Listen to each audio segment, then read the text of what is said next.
गुर्जरों में बिखराव है। गुर्जरों में कोई बिखराव नहीं है। अगर बिखराव नहीं, गुर्जरों में बिखराव नहीं है, गुर्जरों के नेताओं में बिखराव है, ये कह सकते हो। अब नेताओं में क्या है, वही तो डिवाइड एंड रूल कर रहा है। आज मैं आपके एक चैनल पर बड़ी बात कह देता हूं।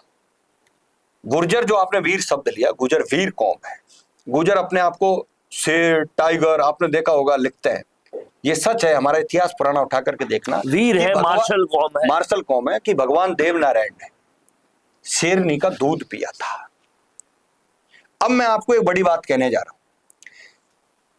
जब शेरनी का दूध पीने वाली कौम, तो जंगल का राजा एक शेर होता है, और वो राजा जब तक जंगल का वो शेर रहता है, तब तक वो अपने बच्चों को भी उस जंगल का राजा नहीं बनने देता, चाहे उसकी टांग तोड़नी पड़े, आंख फोड़नी पड़े, उसका शिकार करना पड़े। तो ये हमारा डीएनए है सर।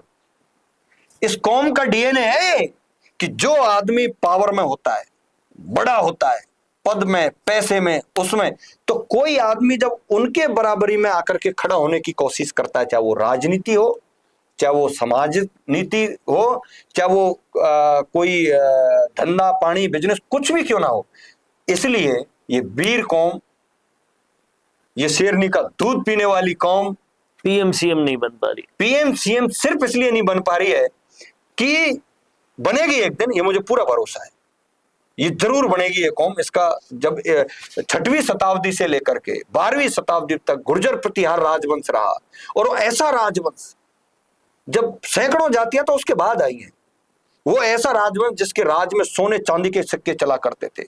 और आपने देखा होगा भगवान राम का जब फैसला आया, तो उस मंदिर में जो शिलालेख मिला, वो भी गुर्जर प्रतिहार राजवंश का मिला। तो ऐसे तमाम चीजें, तो ये गुर्जर प्रतिहार वंश जो ये कौम है, इसने शेरनी का दूध पिया है, और जंगल का राजा एक शेर होता है। अब जब तक एक राजा रहता है, तब तक वो छोटे मोटेों को आगे नहीं आने देता, और आगे नहीं आने देगा तो ये लोकतंत्र है।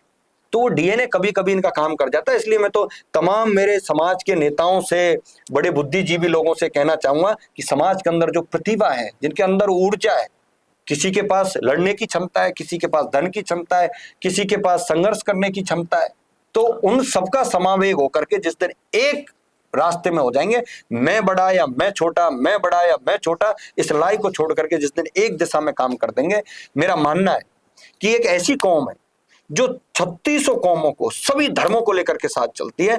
गुर्जर आपको हिंदू, मुस्लिम, सिख, ईसाई सभी धर्मों में मिल जाएंगे। गुर्जर आपको ऐसी कोई जाति नहीं होगी जिसमें नहीं मिलेंगे। हर जाति धर्म में मिल जाएंगे, हर जगह मिल जाएंगे। इसलिए हमारा डीएनए सर्वज्ञ है।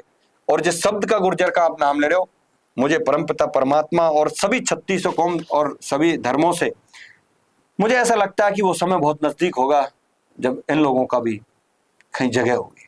क्या बात है। तो ये थी पूरी की पूरी चर्चा कि क्यों बार बार धोखे खा रहा है गुर्जर समाज, और कब बनेंगे गुर्जर समाज के सीएम और पीएम, और साथ ही साथ गुर्जर नेता किस तरह से समाज को एक तरह से बंटवारा कर रहे हैं, उसे रोकने की जरूरत है। ये तमाम सारी बातें उसे रोकने के लिए प्रहलाद खटाना अपने प्राणों की भी बाजी लगा देगा, लेकिन समाज की एकता, अखंडता को मजबूत रखेंगे और सभी 3600 कौमों से, सभी धर्मों से भाईचारा बनाए रखेंगे। तो ये है प्रहलाद खटाना, जिन्होंने ये सारी बातें की। कैसा लगा आपको ये वीडियो, कमेंट में जरूर बताएं। देखते रहिए संवाद, क्योंकि ये संवाद है भारत का, भारत के